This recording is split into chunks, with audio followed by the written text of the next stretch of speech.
Hello and welcome back to another Britain's Hidden History with me, Ross Broadstock.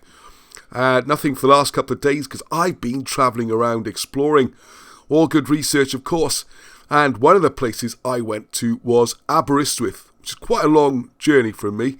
One of the complaints is it's quite a long journey from anywhere, but there you go.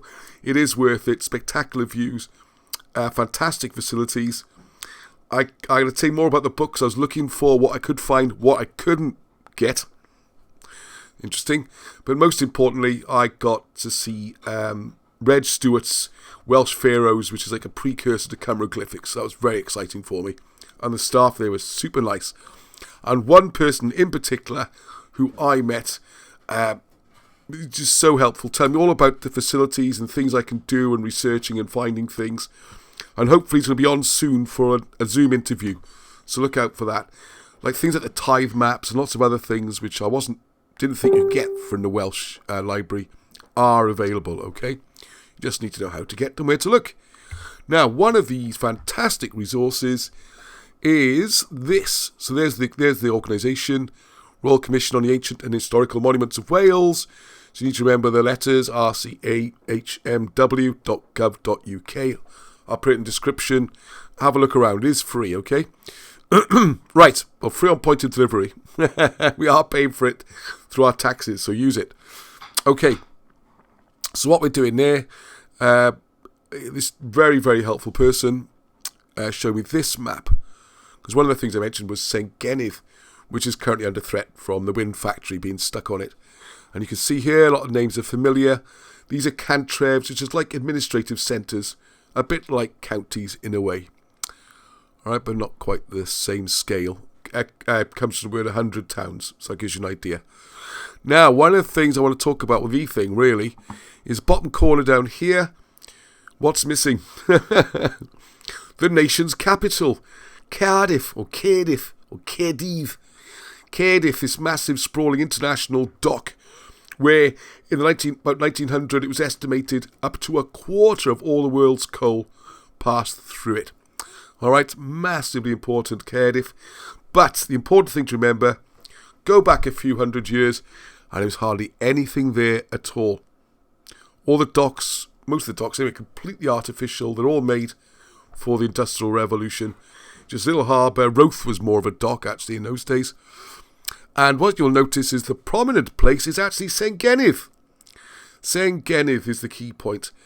And Wilson and Blackett claim this was actually the capital or the central administration area for the whole of Glamorgan and Gwent, and wherever else in Wales would have come under that at the time, which would vary according to the politics and history. But the point is, Senghenydd and the borough of Keebor, which you can get maps from the website, I'll talk about that separately, they were the important centres.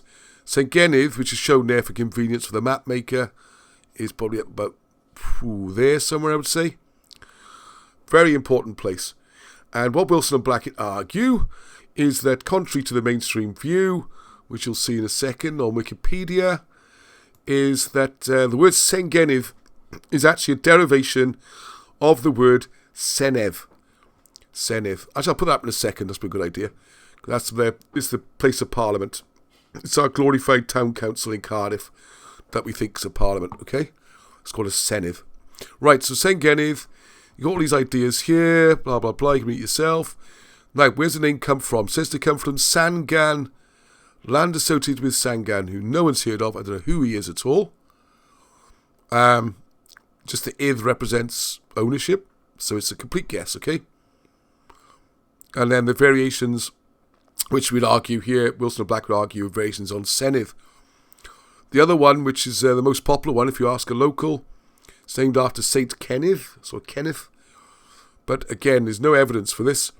And it's really unusual, because if you look anywhere else, you'll see, like, Illtyd. Place of Illtyd is Llan Illtyd. Place of Tidno is Llandudno.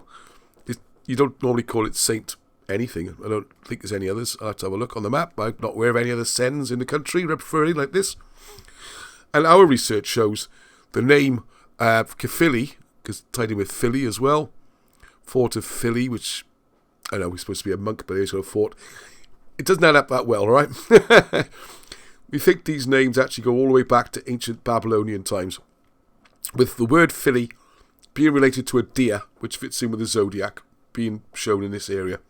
So very important, as is particularly important up on Senghenydd Common, where you've got the standing stones and the arrangement of stones and small cairns, which Wilson and Blackett show, and it does seem pretty good evidence for it, is like a university explaining how the star maps work, and these stones are arranged according to the star map, and they're all going to get trashed to put this factory up there.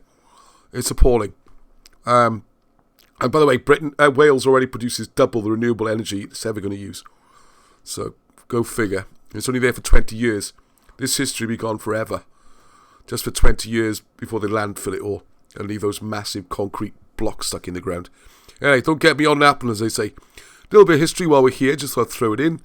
I've got Llewellyn Bren, my friend Julian, his name is, don't tell anyone. Llewellyn Bren, who's doing great work up there trying to map all the stones before they're gone, before we lose access. And he fought a war in the 13th century, okay, the 1200s. And don't forget, Wales officially was conquered by the Normans in 1091.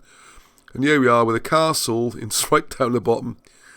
Castell Morgraig. Welsh built. My God, the Welsh actually built a castle. Amazing. Not far from Cardiff. It's right down the south. And they're still fighting. The Normans did not just walk over Wales. It took hundreds of years of struggle. Alright, horrible story. Hanged, drawn and quartered.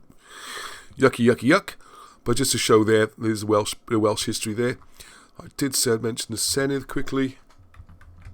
Just so you can see the word. There we are, Senghenydd. There we go, the official parliament. Okay, Senghenydd Cymru.